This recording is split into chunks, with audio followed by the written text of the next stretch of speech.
呢個又係我其中一個上網睇咗，都幾中意嘅其中一個電話支架。佢個賣點咧就係你唔需要接駁藍牙，你都可以做到聲音擴大個效果。支架前嗱好細聲係咪？好啊，擺上去。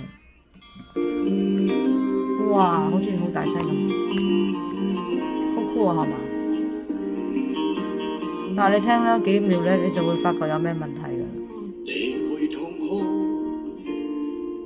繼而大笑，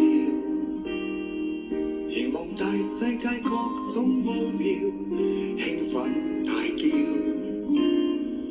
然後自我會放得太大，因你未發覺你還渺小，憑着已離去，連爸爸都不再重要。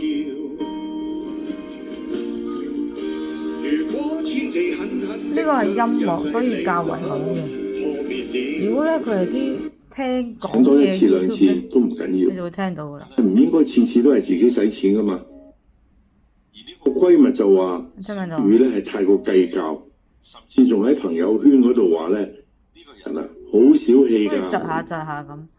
於是喺好嬲嘅情況之下，小雨就將呢6年來兩個人埋單嘅次數同埋帳單咧，都擺咗喺朋友圈。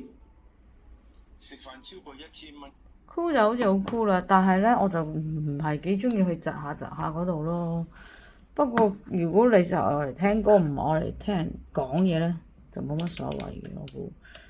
同埋呢個嘢都可以轉啊，都幾實淨咯。我去買嘅時候咧，佢有好多個咧都唔實淨，咁你一擺個電話上去咧，佢就跌咗落嚟，咁就唔係幾好。但係咁佢可以接埋嘅，都幾厚嘅我覺得。